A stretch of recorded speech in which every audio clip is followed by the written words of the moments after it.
Hello friends, உங்கள் எஸ்எஸ்லேண்ட் promoters. நம்ம இன்றைக்கி கொஞ்சம் தோட்டங்கள் தான் பார்க்க போகிறோங்க. இது எந்த ஏரியா அப்படின்னு பார்த்தீங்கன்னா, நம்ம கன்னியாகுமரி மாவட்டத்தில் ரொம்ப ஃபேமஸான ஏரியான்னு பார்த்தீங்கன்னா, நமக்கு திடல் ஏரியா சொல்லுவாங்க. திடல் ஏரியாவில் பார்த்தீங்கன்னா, நமக்கு வந்து ஏராளமான தோட்டங்கள் இருக்குது. நல்ல, அதாவது குரங்குகள் தொந்தரவு இல்லாத, எங்கேயுமே நீங்கள் குரங்குகள் இங்கே பார்க்க முடியாது. குரங்குகள் தொந்தரவு இல்லாத நல்ல தென்னந்தோப்புகள், இப்படி நிறைய இடங்கள் நமக்கு சேலுக்கு கொண்டு வந்திருக்காங்க. நம்ம இப்போ பார்க்குற வீடியோன்னு பார்த்தீங்கன்னா, நமக்கு 20 அடி தார் சாலை வசதியில் ஒரு நல்ல ஒரு பாலம், அதாவது டாரஸ் போகிறது மாதிரி ஒரு பாலம் போட்டிருக்காங்க. ஆறுன்னு பார்த்தீங்கன்னா, நமக்கு டேம்லேருந்து வரக்கூடிய தண்ணி சம்மர் டைம் அப்படிங்கிறதுனால தண்ணி கம்மியாக இருக்குது. 2 மாதம் நமக்கு அறுவடை காலங்களில் இவங்க தண்ணி விட மாட்டாங்க. மற்ற டைமில் உங்களுக்கு 10 மாதம் தண்ணி வந்துகிட்டே தான் இருக்கும். தண்ணிக்கு எந்த பஞ்சமே இல்லை. இந்த ஏரியா பார்த்தாலே உங்களுக்கு தெரியும் எவ்வளோ பசுமையாக இருக்குது, எவ்வளோ அழகான மழைப்பொழிவுள்ள ஏரியா அப்படிங்கிறது உங்களுக்கு இந்த வீடியோவிலே தெரியும்.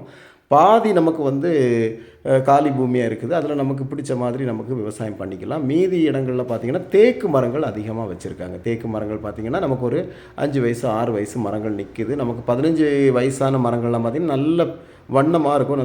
நமக்கு நல்ல ஒரு வருமானம் தரக்கூடிய மரமாக இருக்கும் தேக்கு மரம். பார்க்குறீங்க, நல்ல ஒரு அருமையான ஒரு கிளைமேட் உள்ள ஏரியா. அதாவது நாகர்கோவிலில் மழை இருக்காதுங்க, ஆனால் இந்த ஏரியாவில் மழை எப்பவும் இருக்கும்.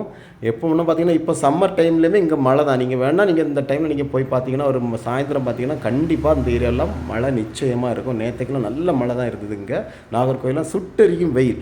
ஆனால் இந்த ஏரியாவில் மலைகள் வந்து நல்ல நமக்கு அதிகமாக கிடைக்கக்கூடிய ஒரு ஏரியா. சுற்றிலும் மலை பிரதேசம் சுற்றி இருக்கும் நமக்கு. அதனால் மழைக்கு எந்த பஞ்சமும் கிடையாது. ஒரு குளம் உள்ளே இருக்குது, ஒரு குளம் இருக்குது. நமக்கு மீன் வளர்த்து அதில் நல்ல மகசூல் தரதுக்காக அந்த குளத்தை உருவாக்கியிருக்காங்க.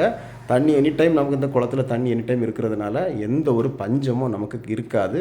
மனையை நமக்கு பிரித்தும் வாங்கலாம். அதாவது எனக்கு 5.5 ஏக்கர் டோட்டலாக இருக்கிற இடத்துல எனக்கு ஒரு 2 ஏக்கர் வேணும், 1 ஏக்கர் வேணும்னாலும் நமக்கு பிரித்து வாங்கலாம்.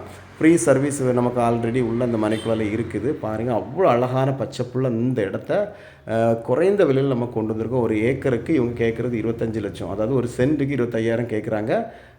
உங்களுக்கோ உங்கள் ஃப்ரெண்ட்ஸுக்கோ, அதாவது என்ஆர்ஐ பார்ட்டிகள் நிறைய கேட்டிருந்தீங்க. இந்த மாதிரி எனக்கு ஒரு 5 ஏக்கர் 6 ஏக்கர் 10 ஏக்கர்லாம் வேணும்னு கேட்டிருந்தீங்க. அவங்களுக்கு இது பெஸ்ட்டான இடம்.